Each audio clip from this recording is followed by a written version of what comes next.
Lihat perkembangan timnas Indonesia, jelas kita sebagai fans sangat merasa bangga. Namun bagi lawan, apa yang terjadi dengan Indonesia sekarang bisa dibilang adalah ancaman nyata.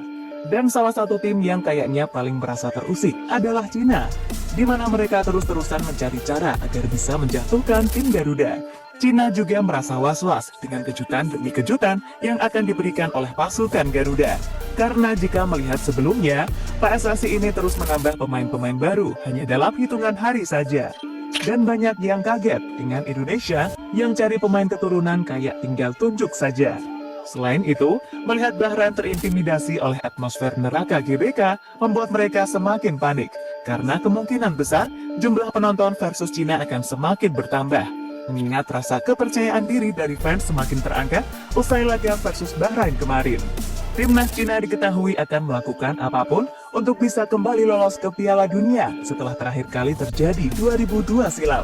Dan pihak CFA disebut telah menyiasati segala taktik baik teknis maupun non-teknis untuk mencapai tujuan tersebut. Tentu saja mereka tahu kalau grup C ini adalah grup paling sulit. Itulah kenapa mereka akan melakukan segala cara agar bisa meraih hasil maksimal. Nah, salah satu upaya yang mereka lakukan adalah dengan menggelar TC jangka panjang, di mana sejak Januari kemarin, para pemain sudah dikumpulkan untuk latihan bersama. Selain TC, cara lain yang mereka lakukan adalah melakukan penambahan pemain naturalisasi. Ya, kalau ini mirip dengan Indonesia sih, ya. Menurut laporan dari Sohu, saat ini sudah ada 4 pemain yang siap dinaturalisasi untuk kemudian bisa tampil di 2 laga sisa round 3. Di mana 4 pemain tersebut adalah Serginho, Ryan Raposo, Oscar Marito, dan Christopher Cheng. Nah, berkaca dari hal tersebut, media Sohu lantas mengejek timnas Indonesia dan 2 tim lain di grup C, yakni Bahrain dan Arab Saudi. Di mana Sohu mengatakan 3 dari 2 tim tersebut akan angkat koper dari kualifikasi Piala Dunia 2026 zona Asia. Kabar baik untuk timnas Cina. Pemain yang sudah dinaturalisasi akan segera bermain dan membuat 3 tim kewalahan. Dengan bergabungnya 4 pemain naturalisasi, jelas menjadi kabar buruk untuk Arab Saudi dan timnas Indonesia.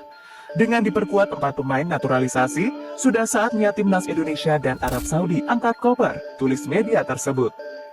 Tapi, yang ada justru Cina yang mengalami banyak kemunduran deh. Dan hal itu bisa kita lihat dalam 2 match di bulan Maret 2025. Cina harus pulang dengan tangan kosong usai kalah dari Arab Saudi dan juga Australia. Bahkan Cina kini terperangkap di dasar klasmen, lalu disusul oleh Bahrain yang sama-sama mengoleksi 6 poin. Lebih lanjut, media tersebut juga menyebut jika naturalisasi yang dilakukan Indonesia tak ada gunanya. Terbukti, di leg pertama, mereka berhasil menang 2-1 atas tim Garuda. Dan masuknya oleh Romani di lini serang dianggap gak akan memberi pengaruh apa-apa.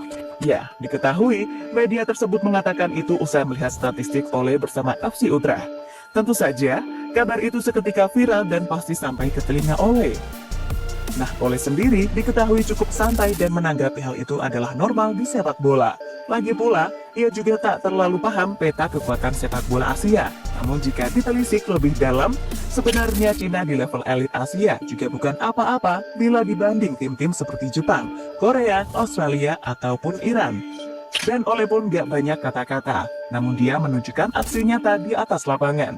Bahkan dia kini menjadi idola baru bagi fans Indonesia setelah mencetak 2 gol dari 2 pertandingan bersama timnas.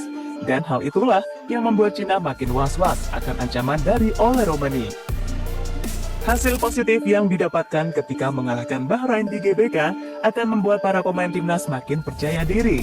Bahkan El Capitano, Jie Itzes, mempertegas dan meminta kepada Cina buat ngurusin timnya sendiri yang sedang carut-marut. Dan jika Cina masih saja terus mencari gara-gara, bukan tak mungkin Indonesia akan menunjukkan sebuah kejutan besar yang belum terbayangkan oleh mereka. Terlebih, sebagaimana dilansir dari media 163.com, Cina disebut merasa jengkel lantaran merasa nggak dianggap. Hal itu lantaran tim-tim unggulan di grup C lebih banyak berpendapat soal kekuatan timnas Indonesia yang meskipun rankingnya paling bontot.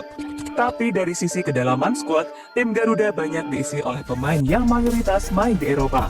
Itulah kenapa Cina berupaya untuk sebisa mungkin membuat lawan yang dihadapi merasakan tekanan sebelum bertanding, terutama ya soal Indonesia.